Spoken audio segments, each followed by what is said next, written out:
Hi friends, mission GS academy में आपका स्वागत है। डेली की तरह आज मैं फिर आपके लिए 50 क्वेश्चन का टेस्ट सीरीज लाया हूं, जो कि यह मंडे टू सैटरडे चलता है। सबसे पहले आप सभी को कार्तिक पूर्णिमा की हार्दिक शुभकामनाएं। आज आप लोग जाइए गंगा नदी में स्नान कीजिए और कार्तिक पूर्णिमा मनाइए। तो जो भी लोग अभी तक इस सीरीज में पार्टिसिपेट नहीं हुए हैं वो पार्टिसिपेट हो। और इसमें 50 क्वेश्चन जो रहता है आपको काफ़ी इंपॉर्टेंट क्वेश्चन रहता है, कहीं ना कहीं आपके एग्जाम में पूछा यह क्वेश्चन ही है। और किसी भी एग्जाम में आपको 60% क्वेश्चन प्रीवियस पूछा जाता है। अगर प्रीवियस पर आपका अच्छे से पकड़ हो जाता है तो आपका रिजल्ट सभी एग्जामों में होने की 100% संभावना रहेगी। अगर इस सीरीज को आप कंटिन्यू फॉलो करते हैं तो आपकी तैयारी भी काफ़ी अच्छा हो गया होगा, क्योंकि इस सीरीज में मैंने पहले 140 वीडियो डाला है, जिसमें सभी सेटों में 40-40 क्वेश्चन रहते थे और उसका चारों ऑप्शन का डिस्कशन किया था। और उसका पीडीएफ भी टेलीग्राम में उपलब्ध है और टेलीग्राम का लिंक वीडियो के डिस्क्रिप्शन में दे दिया जाता है, वहां से आप टेलीग्राम ज्वाइन कर लेंगे। और इसमें आज जो एडुटेरिया का न्यू बुक जो 5000 क्वेश्चन है, जिसमें 100 सेट है और प्रत्येक सेट में आपको 50 क्वेश्चन है, तो उसमें से मेरा आज 24 नंबर सेट है। इससे पहले मैंने 23 सेट अपलोड कर दिया है। जो स्टूडेंट इस 23 सेट को नहीं देखें तो जाके प्लेलिस्ट में जाकर इस सारे सेट को देख लें। और बिहार एसएससी का सेट प्रैक्टिस आज से स्टार्ट कर दिया गया। आपको 11 बजे इसका पीडीएफ टेलीग्राम में मिल जाएगा और उसका 2 से 3 के बीच में उसका डिस्कशन भी यूट्यूब पर उपलब्ध रहेगा। तो मैं आशा करता हूं कि आप इस सीरीज में पार्टिसिपेट होंगे। और आज ही से शाम 6:30 बजे से ग्रुप डिस्कशन लाइव भी स्टार्ट हो जाएगा, उसमें भी आप पार्टिसिपेट हो। उसका होमवर्क आपको टेलीग्राम में दिया जाएगा, टेलीग्राम ज्वाइन कर लें। वह लाइव ग्रुप डिस्कशन आपको 1.5 से 2 घंटा चलेगा, जो कि आपके एग्जाम में जीके जीएस में काफ़ी महत्वपूर्ण भूमिका अदा करेगा, जो कि आपका जो भी आगामी एग्जाम होने वाला है, बीपीएससी 68वीं, बिहार एसएससी, बिहार दरोगा, बिहार पुलिस, फायरमैन, जो भी एग्जाम होगा जीके जीएस, उसमें काफ़ी महत्वपूर्ण रहेगा।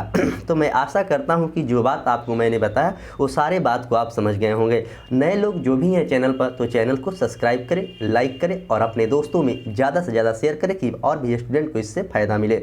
वीडियो मेरा थोड़ा सा लंबा होता है, क्योंकि चारों ऑप्शन का डिस्कशन करेंगे तो वीडियो थोड़ा सा लंबा होगा ही। तो वीडियो को बीच में कभी भी स्किप नहीं कीजिएगा। स्किप कीजिएगा तो उससे कोई आपको फ़ायदा नहीं होगा, क्योंकि 30 से 35 मिनट का ही वीडियो होता है और उसमें आपको 50 क्वेश्चन का चारों ऑप्शन के साथ डिस्कशन भी कर दिया जाता है और उसका स्मरणीय तथ्य दिया रहता है, उसे भी आपके सामने पेश कर दिया जाता है। तो मैं आशा करता हूं कि जो बात मैंने बताया आप लोगों ने समझ गया होगा। तो आइए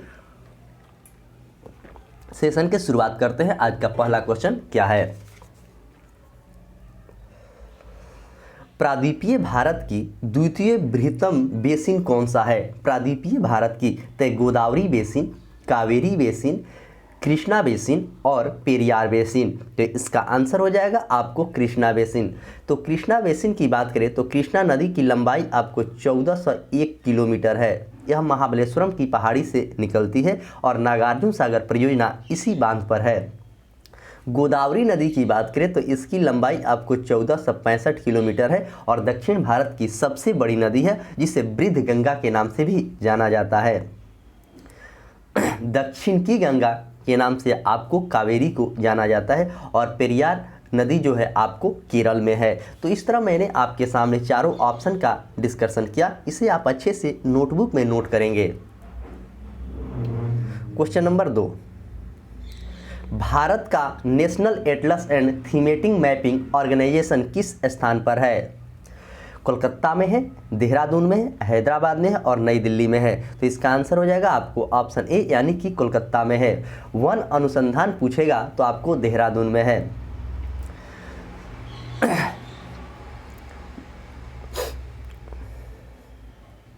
क्वेश्चन नंबर 3, क्वेश्चन नंबर 3 कह रहा है, यह मिलान करने वाला क्वेश्चन है। आइए इसको, एक तरफ बीमारी का नाम दिया गया है और एक तरफ फसल का नाम दिया गया है, तो आइए इसे मिलाते हैं। तो ब्लैक रस्ट जो रोग होता है आपको गेहूं में होता है, यानी 1 के 4। स्टेम रॉट की बात करें तो यह चावल में होने वाला रोग है।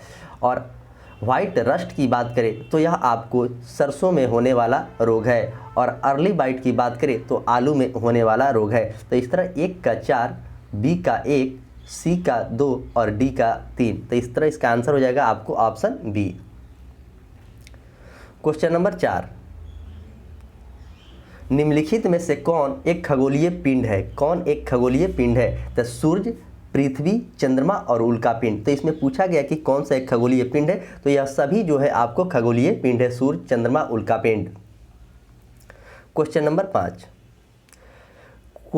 कोडई कनाल किस पर्वत श्रेणी पर स्थित है? कोडई कनाल जो है किस पर्वत श्रेणी पर स्थित है? और सबसे पहले बता दूं कि कोडई कनाल आपको तमिलनाडु में है। तो पालनी पर, नीलगिरी पर, अरावली पर और ऑप्शन डी की बात करें तो इनमें से कोई नहीं। तो यह पालनी पर्वत पर है और अरावली की पर्वत आपको राजस्थान में है और इसके सबसे ऊंची शिखर जो है, चोटी, आपको गुरु शिखर है जिसकी ऊंचाई 1722 मीटर है। नीलगिरी की पहाड़ियाँ भी आपको तमिलनाडु में है।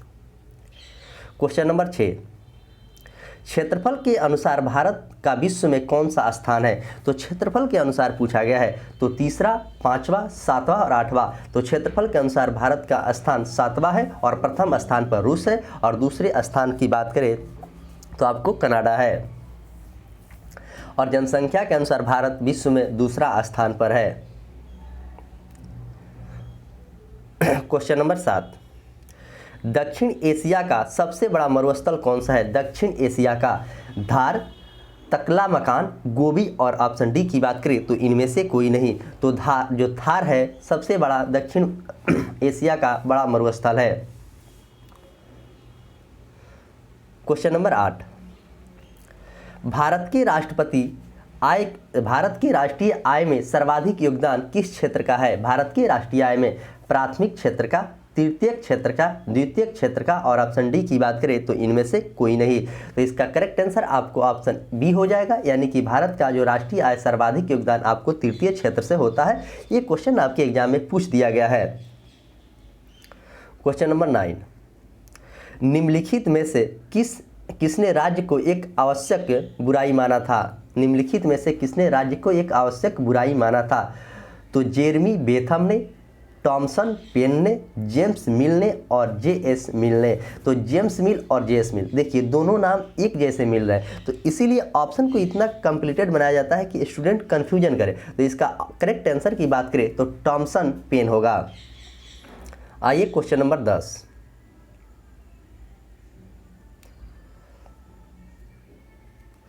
ब्याज की वह दर जिस पर बैंक अपने पसंदीदा ग्राहकों को ऋण देता है वह क्या कहलाता है? जो बैंक ऋण देता है, हॉट मनी दर, रेपो दर, मुख्य ऋण दर और कॉल मनी दर। इसका आंसर हो जाएगा आपको मुख्य ऋण दर। तो ये सब क्वेश्चन इकोनॉमिक्स के क्वेश्चन है। देखिए इस सेट में ना हर सब्जेक्ट से क्वेश्चन उठाया गया जैसे आपके एग्जाम में पूछा जाता है, इसीलिए मैं बार बार कहता हूँ कि इस सेट को मिस नहीं करना है, अच्छे से इसका डिस्कशन सुनना है और अपने नोटबुक में जो बात आप नहीं जानते उसे नोट भी करना है। क्वेश्चन नंबर 11, रेणुका झील किस राज्य में है? रेणुका झील जो है भारत के किस राज्य में है? त्रिपुरा में, हिमाचल प्रदेश में, पंजाब में और केरल में। तो रेणुका झील आपको हिमाचल प्रदेश में है। त्रिपुरा भारत का एक ऐसा राज्य है जो कि बांग्लादेश से 3 तरफ से घिरा हुआ है। पेरियार परियोजना आपको केरल में है। क्वेश्चन नंबर 12, संविधान सभा के प्रारूप समिति में सदस्यों की संख्या कितनी थी? तो संविधान सभा में प्रारूप सदस्यों की संख्या 5, 7, 11 और 15। तो इसका करेक्ट आंसर हो जाएगा आपको 7। अध्यक्ष लेकर 7 थे, जिसका अध्यक्ष आपको भीमराव अंबेडकर थे। क्वेश्चन नंबर 13, क्वेश्चन नंबर 13 कह रहा है कि निम्नलिखित में से कौन समवर्ती सूची का विषय नहीं है? पूछा गया कि निम्नलिखित में से कौन सा समवर्ती सूची का विषय नहीं है? तो विवाह,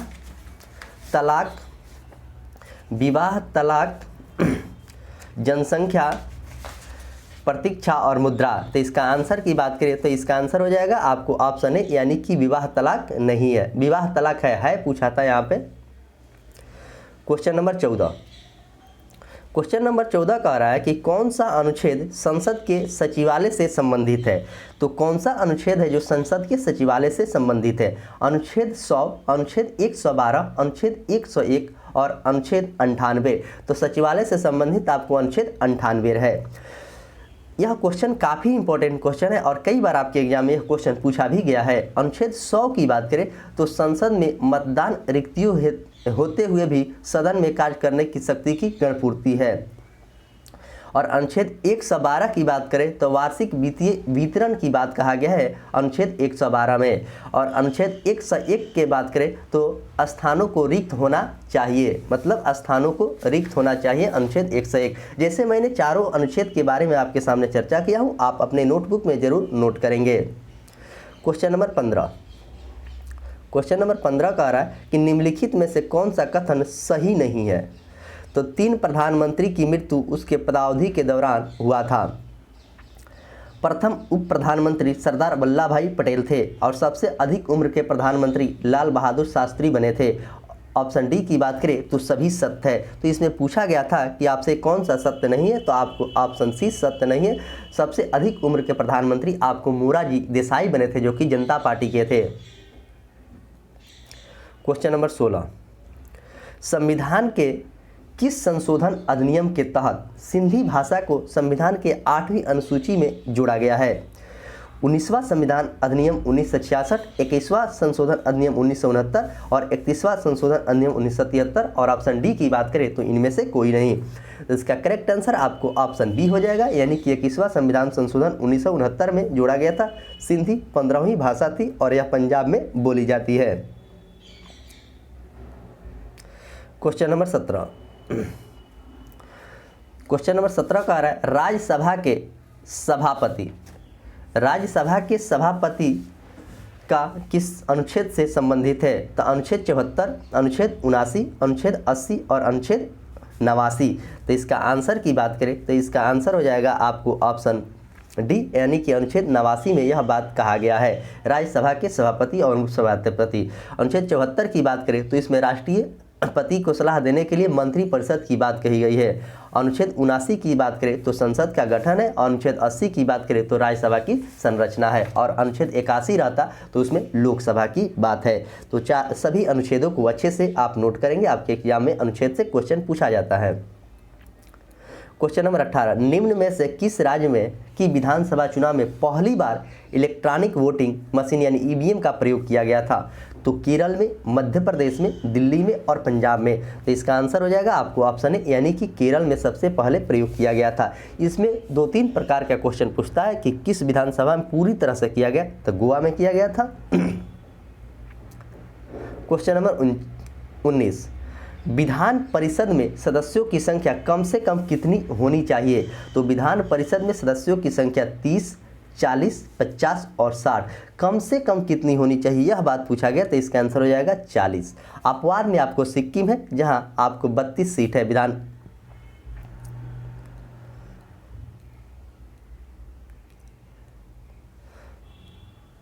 क्वेश्चन नंबर 20। निम्नलिखित में से किस मुगल सम्राट का 2 बार राज्याभिषेक हुआ है। तो देखिए इस क्वेश्चन का आंसर बहुत लोग कंफ्यूजन में इसका हुमायूं भी दे सकते हैं और औरंगजेब भी दे सकते हैं। तो इसका करेक्ट आंसर औरंगजेब होगा, क्योंकि हुमायूं का भी 2 बार राज्याभिषेक हुआ है। औरंगजेब को जिंदा पीर के नाम से भी जाना जाता है। औरंगजेब के ही शासनकाल में सबसे ज़्यादा हिंदू सैनिक भी थे। जहांगीर की बात करें तो यह चित्रकला का स्वर्णकाल जहांगीर को कहा जाता है और स्थापत्य कला का स्वर्णकाल शाहजहां को कहा जाता है। हुमायूं का भी 2 बार राज्याभिषेक हुआ था। और हुमायूं की बात करें तो हुमायूं की मकबरा दिल्ली में है।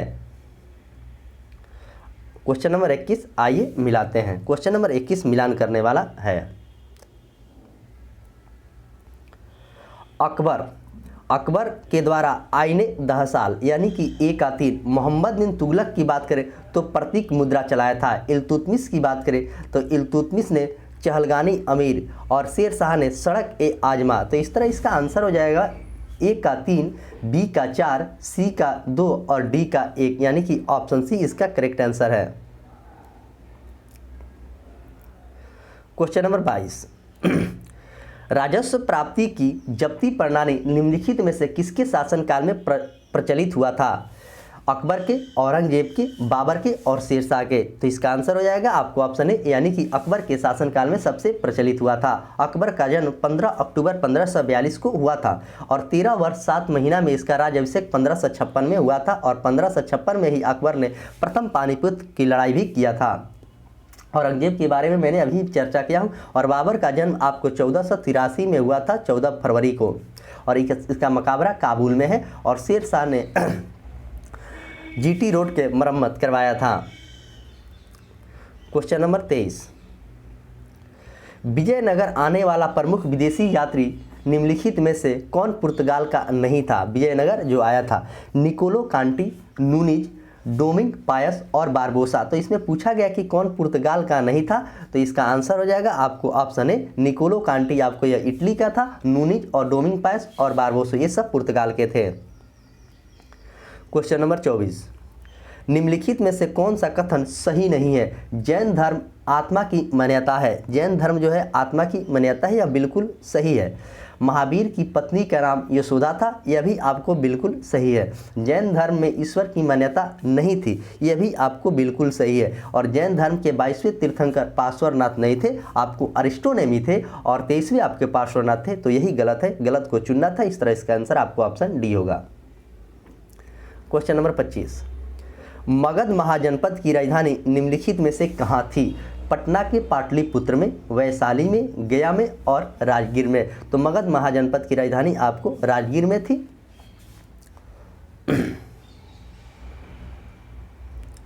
क्वेश्चन नंबर 26, प्रमुख सिंधु स्थल चनहुद्रो किस नदी के किनारे स्थित है? चनहुद्रो सिंधु नदी, रावी नदी, मादर नदी और सतलज नदी। तो चनहुद्रो किस नदी के किनारे है? तो आपको सिंधु नदी के किनारे है। सतलज नदी से ही इंदिरा गांधी नहर में पानी मिलता है। रंगपुर जो है वह मादर नदी के किनारे है।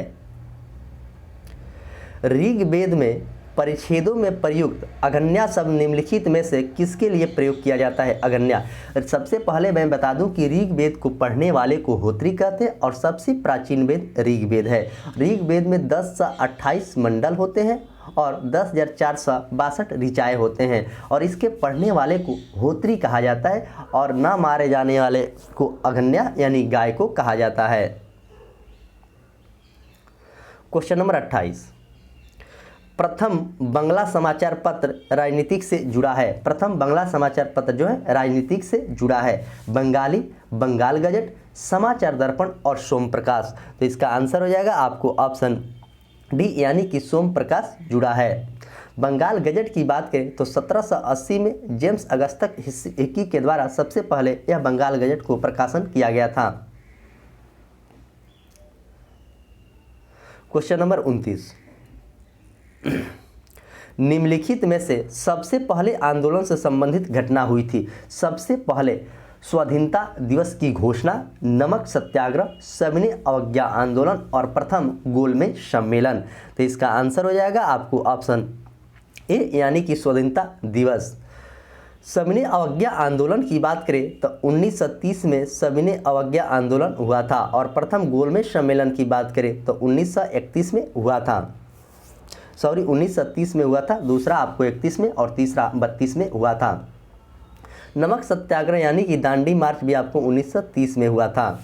और स्वाधीनता दिवस की घोषणा आप लोग कमेंट बॉक्स में कमेंट करके बताएंगे कि कब हुआ था। अगला question, question number 30, Florence Nightingale ने निम्नलिखित में से किसे भारत का उदारक की संज्ञा दिया था? फ्लोरेंस नाइटिंगेल ने लॉर्ड रिपन को, लॉर्ड कर्जन को, लॉर्ड कैनिंग को और लॉर्ड डॉफ्रिन को। तो इसका आंसर हो जाएगा आपको ऑप्शन ए, लॉर्ड रिपन को। लॉर्ड रिपन को स्थानीय स्वशासन के जनक भी कहा जाता है, और इसका शासनकाल की बात करें तो 1880 से लेकर 1884 तक था। आप शासनकाल भी अच्छे से याद रखेंगे। लॉर्ड कर्जन के शासनकाल में आपको बंगाल विभाजन हुआ था, और इसका शासनकाल की बात करें तो 1899 से लेकर 1905 तक इसका शासनकाल था लॉर्ड कर्जन का। लॉर्ड कैनिंग के शासनकाल की बात करें तो 1856 से लेकर 1862 तक इसका शासनकाल था। इन्हीं के शासनकाल में 1857 का विद्रोह भी हुआ था। और लॉर्ड डॉफ्रिन के शासनकाल की बात करें तो 1884 से लेकर 1888 तक था, और इन्हीं के शासनकाल में कांग्रेस की स्थापना हुई थी। तो मैंने चारों वायसराय के बारे में बताया और उसका शासनकाल भी आपके सामने बताया हूँ, जो कि आपके एग्जाम में कहीं से गलती होने की संभावना नहीं रहेगी। तो इस तरह इसका आंसर आपको ऑप्शन ए। क्वेश्चन नंबर 31, निम्नलिखित में से कौन सा उपकरण ध्वनि ऊर्जा को विद्युत ऊर्जा में रूपांतरण करता है? ध्वनि ऊर्जा को माइक्रोफोन, लाउड स्पीकर, डायनेमो और विद्युत मोटर। तो इसका आंसर हो जाएगा आपको ऑप्शन ए, यानी कि माइक्रोफोन जो है ध्वनि को विद्युत ऊर्जा में करता है, और लाउड स्पीकर विद्युत को ध्वनि में करता है, और डायनेमो यांत्रिक को विद्युत में करता है, और विद्युत मोटर विद्युत को यांत्रिक में करता है। तो इस तरह चारों को अच्छे से याद रखेंगे। क्वेश्चन नंबर 32, घरेलू विद्युत तार मूलतः किस श्रेणी से जुड़ा रहता है? श्रेणी क्रम में, समानांतर क्रम में, ए और बी दोनों, प्रत्येक कमरे के अंदर श्रेणी तथा अन्य समानांतर क्रम में। तो घरेलू घर की बात कर रहा है तो इसका आंसर हो जाएगा समानांतर क्रम में जुड़ा रहता है। क्वेश्चन नंबर 33, फोटोग्राफिक में निम्नलिखित में से कौन सा अम्ल का प्रयोग किया जाता है? फोटोग्राफिक में ऑक्जेलिक अम्ल, फॉर्मिक अम्ल, एसिटिक अम्ल और साइट्रिक अम्ल। तो इसका आंसर हो जाएगा आपको ऑप्शन ए, यानी कि ऑक्जेलिक अम्ल का प्रयोग फोटोग्राफिक में किया जाता है। फॉर्मिक अम्ल चींटी में पाया जाता है, और एसिटिक अम्ल की बात करें तो नींबू में पाया जाता है, और साइट्रिक अम्ल आपको सिरका में पाया जाता है। क्वेश्चन नंबर 34, निम्न तापी इंजन का अनुप्रयोग निम्नलिखित में से किस में किया जाता है? निम्न तापी का रॉकेट में, परमाणु भट्ठी में, तुषार मुक्त प्रतिशत में और अतिचालक विषय के अनुसंधानों में। तो निम्न तापी इंजन का अनुप्रयोग किस में किया जाता है, यह बात पूछा गया, तो इसका आंसर हो जाएगा रॉकेट में किया जाता है। क्वेश्चन नंबर 35, क्रिस्टल की संरचना जानने के लिए निम्न में से किसको प्रयोग में लाया जाता है? क्रिस्टल की संरचना को जानने के लिए एक्स किरण के, दृश्य किरण के, अल्ट्रावायलेट किरण के और गामा किरण के। तो इसका आंसर हो जाएगा आपको ऑप्शन ए, यानी कि एक्स किरण का प्रयोग किया जाता है। एक्स किरण की खोज की बात करें तो रोंटगेन ने किया था, गामा किरण के पाल विलार्ड ने किया था। क्वेश्चन नंबर 36, जैव विविधता में अधिकतम संकट निम्नलिखित में से किससे होता है? जैव विविधता में प्राकृतिक निवास एवं वनस्पतियों के विनाश से, अनुपयुक्त कृषि के क्रियाओं से, जलवायु परिवर्तन से और जल प्रदूषण से। तो यह किससे होता है? तो आपको ऑप्शन ए इसका करेक्ट आंसर है, यानी कि प्राकृतिक निवास एवं वनस्पति के विनाश से होता है। क्वेश्चन नंबर 37, विद्युत घंटी में कौन सा सेल का प्रयोग किया जाता है? विद्युत घंटी में, ये भी क्वेश्चन कई बार एग्जाम में पूछा गया है। वोल्टियज सेल का, लेक्लांसो सेल का, डेनियल सेल का और शुष्क सेल का। तो विद्युत घंटी में आपको प्रयोग किया जाता है ऑप्शन बी, लेक्लांसो सेल का। शुष्क सेल का बैटरी में प्रयोग किया जाता है। क्वेश्चन नंबर 38, निम्नलिखित में से कौन सा समांग मिश्रण का उदाहरण नहीं है? चीनी का जलीय विचलन, हवा, कुहासा और सभी समांग मिश्रण है। तो इसमें पूछा गया कि कौन सा नहीं है, तो इसका आंसर हो जाएगा आपको ऑप्शन सी, यानी कि कुहासा नहीं है। क्वेश्चन नंबर 39, किसी परमाणु के नाभिक की त्रिज्या लगभग कितनी होती है? ये भी क्वेश्चन कई बार पूछा गया है। 10 के पावर -6, 10 के पावर -12, 10 के पावर -10 और 10 के पावर -15। तो इसका आंसर हो जाएगा आपको ऑप्शन डी, यानी कि 10 के पावर -15 होता है नाभिक की त्रिज्या के। क्वेश्चन नंबर 40, शरीर में रक्त के थका पता लगाने के लिए निम्नलिखित में से किस समस्थानिक का प्रयोग किया जाता है? शरीर में रक्त के थका, सोडियम 24 का, कोबाल्ट 60 का, आर्सेनिक 74 का और फास्फोरस 32 का। तो किसका प्रयोग किया जाता है? यह क्वेश्चन काफ़ी अच्छा क्वेश्चन है, इसे आप अच्छे से याद रखेंगे। इसका करेक्ट आंसर आपको ऑप्शन ए हो जाएगा, यानी कि सोडियम 24 का प्रयोग किया जाता है। आइए अगला क्वेश्चन 41 नंबर क्वेश्चन देखते हैं। चलिए 41 नंबर क्वेश्चन कह रहा है, आधुनिक आवर्त सारणी में आवर्त में बाएं से दाएं जाने पर किसका मान बढ़ता है? परमाणु की आकार का, विद्युत धनात्मकता का और आयनन ऊर्जा का। तो किसका बढ़ता है? तो आयनन ऊर्जा का बढ़ता है जब बाएं से दाएं जानते हैं आधुनिक आवर्त सारणी में। क्वेश्चन नंबर 42, निम्न में से खाने वाला सोडा का रासायनिक सूत्र क्या है? NaCl जो नमक का सूत्र है, NaHCO3 की बात करें तो यही खाने वाला सोडा का सूत्र होता है। तो ऑप्शन बी इसका करेक्ट आंसर है। और NaOH की बात करें तो कास्टिक सोडा का सूत्र है, और NO2CO 10H2O की बात करें तो सोडियम बाइकार्बोनेट का सूत्र है।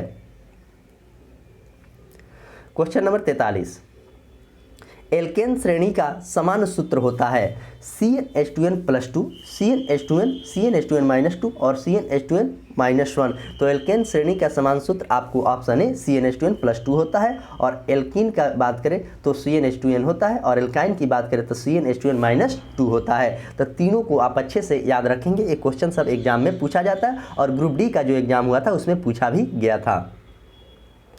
क्वेश्चन नंबर 44, क्रायोलाइट निम्नलिखित में से किस धातु का अयस्क है? एल्युमिनियम का, पोटेशियम का, मैग्नीशियम का और यूरेनियम का। तो क्रायोलाइट की बात करें तो क्रायोलाइट आपको एल्युमिनियम का अयस्क है।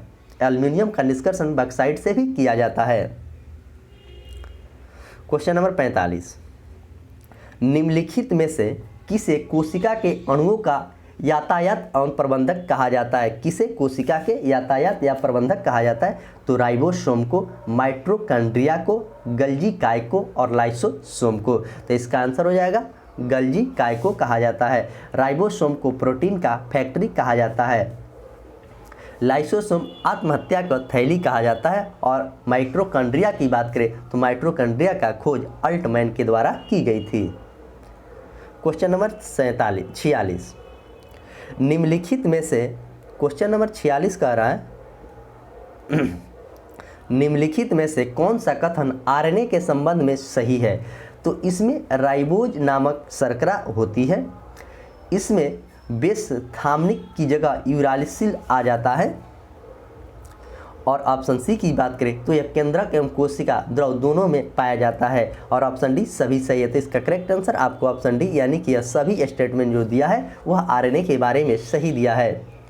क्वेश्चन नंबर 47, चुकंदर में कौन सा वर्णी लवक पाया जाता है? चुकंदर में कौन सा वर्णी लवक पाया जाता है? लाइकोपेन, केरोटीन, विटामिन और इनमें से कोई नहीं। तो चुकंदर में आपको विटामिन पाया जाता है। कैरोटीन के कारण गाजर लाल होता है, और सबसे ज़्यादा विटामिन गाजर में विटामिन ए पाया जाता है।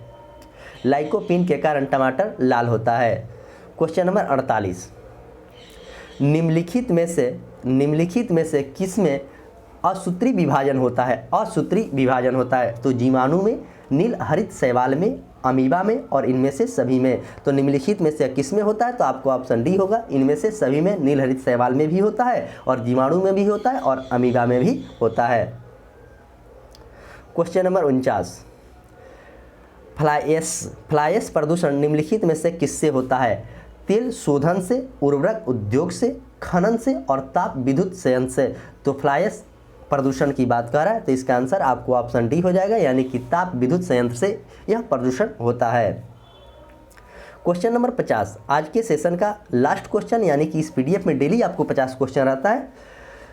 चेरनोबिल दुर्घटना निम्नलिखित में से किससे संबंधित है? चेरनोबिल दुर्घटना तो भूकंप से है, बाढ़ से है, नाभिकीय दुर्घटना से है और महामारी से है। तो चेरनोबिल की बात करें तो यह नाभिकीय दुर्घटना से संबंधित है। भूकंप के अध्ययन सिस्मोलॉजी में किया जाता है। इस तरह मैंने 50 क्वेश्चन के आपके सामने काफ़ी किफ़ायती तरीके से डिस्कशन किया है, जो कि आपके एग्ज़ाम में हमेशा ऐसा क्वेश्चन पूछा जाता है और आपके एग्ज़ाम में इससे काफ़ी ज़्यादा लाभ भी मिलेगा। तो चलिए अब कुछ स्मरणीय जो तथ्य दिया रहता है उस स्मरणीय तथ्य के बारे में आपके सामने मैं कुछ बताने जा रहा हूं, उसे अच्छे से आप याद रखेंगे। ये सब डायरेक्ट आपके एग्ज़ाम में पूछा जाता है। मराठा साम्राज्य के संस्थापक की बात करें तो शिवाजी थे। औरंगजेब ने शिवाजी को राजा की उपाधि दिया था। ये भी क्वेश्चन पूछता है कि शिवाजी को राजा की उपाधि किसने दिया था? तो औरंगजेब के द्वारा दिया गया था। शिवाजी ने 1665 में रायगढ़ को अपनी राजधानी बनाया था। शिवाजी ने 1656 में, 65 नहीं 1656 में। शिवाजी एवं जयसिंह के मध्य में पुरंदर की संधि हुई है 1665 में। शिवाजी एवं जयसिंह के बीच में पुरंदर की संधि हुआ है 1665 में। 1674 में शिवाजी का राज्याभिषेक हुआ था। ये भी क्वेश्चन आपके एग्जाम में बहुत बार पूछा जा चुका है कि शिवाजी का राज्याभिषेक कब हुआ था? तो 1674 में। शिवाजी के मंत्रिमंडल को अष्टप्रधान कहा जाता था। देखिए क्वेश्चन पूछता है कि अष्टप्रधान और अष्टदिग्गज, तो शिवाजी के मंत्रिमंडल को अष्टप्रधान कहा जाता है और अष्टदिग्गज कृष्णदेव राय के 8 कवियों को अष्टदिग्गज कहा जाता है। ये दोनों क्वेश्चन पूछता है और स्टूडेंट इसमें गलती कर देते हैं कन्फ्यूजन में। शिवाजी की मृत्यु की बात करें तो 1680 में इनका मृत्यु हुआ था शिवाजी का। तो जितना भी बात मैंने बताया था वो शिवाजी के ही बारे में बताया था। आइए अगला, भागवत गीता पर भावार्थ दीपिका नामक टीका किसने लिखा था? ये भी क्वेश्चन आपके एग्जाम में पूछा गया है। भागवत गीता पर भावार्थ दीपिका नामक टीका आपको ज्ञानेश्वर के द्वारा लिखी गई थी। रामायण पर भावार्थ रामायण टीका किसने लिखा था? देखिए रामायण पर भी पूछा है और भागवत गीता पर भी पूछा है, तो दोनों को याद रखेंगे। रामायण पर पूछेगा तो आपको एकनाथ होगा। शिवाजी का उत्तराधिकारी कौन से हुए? तो शिवाजी के उत्तराधिकारी की बात करें तो आपको संभाजी शिवाजी के उत्तराधिकारी हुए थे।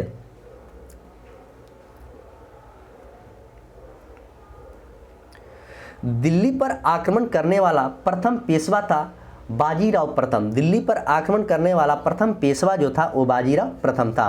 अंतिम मराठा पेशवा था बाजीराव द्वितीय। ये भी क्वेश्चन पूछता है, अंतिम मराठा पेशवा जो था वो बाजीराव द्वितीय था। अब कुछ युद्ध दिया गया है जो कि इंपॉर्टेंट आपके एग्जाम में पूछा जाता है। खेड़ा का युद्ध कब हुआ था? तो 1707 में साहू एवं ताराबाई के मध्य में खेड़ा का युद्ध हुआ था। पालखेड़ा भी आपके एग्जाम में पूछ दिया गया है। पालखेड़ा का युद्ध 1728 बाजीराव प्रथम एवं निजाम उल मुल्क के मध्य में 1728 में पालखेड़ा का हुआ था और खेड़ा कहेगा तो 1707 में हुआ था। प्रथम आंग्ल मराठा युद्ध की बात करें तो 1785 से लेकर 82 साल वाई की संधि के तहत इसे समाप्त किया गया था। द्वितीय आंग्ल मराठा युद्ध की बात करें तो 1803 से लेकर 1805 देवगांव के संधि के तहत समाप्त हुआ था। ये सब क्वेश्चन पूछ देता है, उसमें पूछेगा कि किस संधि के तहत समाप्त हुआ, उस समय भारत के वायसराय कौन था। तृतीय की बात करें तो तृतीय आंग्ल मराठा युद्ध 1817 में से लेकर 19 तक पेशवा पद की समाप्ति हो गई थी। तो प्रथम आपको सालवाई की संधि 75 से 82, द्वितीय देवगांव की संधि 1803 से 5 और तृतीय मराठा युद्ध 1817 से 19 पेशवा के पद समाप्त। मोडी लिपि का प्रयोग किया गया था। मोडी लिपि का प्रयोग आपको मराठों के द्वारा किया गया था। पानीपत का तीसरा युद्ध की बात करें तो 1761 में अहमद शाह अब्दाली और मराठों के मध्य में हुआ था। पानीपत का 3 युद्ध हुआ है। प्रथम आपको 1526 में बाबर और इब्राहिम लोदी, दूसरा 1556 में अकबर और हेमू के बीच। मुगल साम्राज्य में चौथ एवं सरदेश मुखी जो एक प्रकार का कर था। मराठों के नियंत्रण वाले क्षेत्र को कहा जाता था स्वराज्य क्षेत्र। मराठों को नियंत्रण वाले क्षेत्र को कहा जाता था स्वराज्य क्षेत्र। मराठा साम्राज्य में पेशवा पद संबंधित था प्रधानमंत्री से। मराठों साम्राज्य में पेशवा पद संबंधित था प्रधानमंत्री से। मराठा साम्राज्य में विदेश मंत्री कहा जाता था सुमंत को। विदेश मंत्री कहा जाता था सुमंत को। स्वतंत्र राज्य और उनके संस्थापक, यहाँ से भी क्वेश्चन पूछा जाता है। अवध जो था सादत खां के द्वारा इसका स्थापना किया गया था। और बंगाल की बात करें तो मुर्शिद कुली खां के द्वारा बंगाल को किया गया था। और कर्नाटक के सदुतुल्लाह खां के द्वारा किया गया था। कर्नाटक सद हैदराबाद, यह बहुत ही VVI है, यह क्वेश्चन कई बार पूछा गया है। हैदराबाद चिनक्लीज खां एवं निजाम उल मुल्क के द्वारा की गई थी। और भरतपुर आपको चुरामन एवं बदन सिंह के द्वारा किया गया था। तो इस तरह जो आपके सामने स्मरणीय तथ्य था उसे भी डिस्कशन किया गया, जो कि आपके एग्जाम में यहाँ से क्वेश्चन डायरेक्ट पूछे जाते हैं। तो मैं आशा करता हूँ कि मेरा यह सीरीज आपको काफ़ी अच्छा लगता होगा। अगर अच्छा लगता है तो कमेंट और लाइक करना ना भूलें और अपने दोस्तों में ज़्यादा से ज़्यादा शेयर करें कि और भी स्टूडेंट को इससे फ़ायदा मिले। और इसका PDF अगर आप पाना चाहते हैं तो मेरा Telegram channel mission GS academy Patna से चलता है, उसे आप ज्वाइन कर लीजिएगा। वहीं पर आपको डेली होमवर्क दिया जाता है जो ग्रुप डिस्कशन आज से 6:30 बजे होगा। और बिहार SSC का सेट प्रैक्टिस की बात करें तो उसका भी PDF आपको टेलीग्राम में ही उपलब्ध रहेगा। टेलीग्राम आप जरूर ज्वाइन कीजिएगा। आज आपको 11 बजे बिहार SSC का सेट प्रैक्टिस का PDF डाला जाएगा और उसका 2 से 3 के बीच में यूट्यूब पर वीडियो भी डिस्कशन का उपलब्ध हो जाएगा। आप वहाँ से आंसर मिला सकते हैं। आपका कितना नंबर आएगा वो कमेंट बॉक्स में नंबर को कमेंट जरूर कीजिएगा। और जिनको भी ग्रुप डिस्कशन और सेट प्रैक्टिस में भाग लेना है तो वो आ सकते हैं। चलिए मैं इसी के साथ आज के सेशन के समाप्त करता हूँ। मिलेंगे शाम 6:30 बजे, तब तक के लिए धन्यवाद।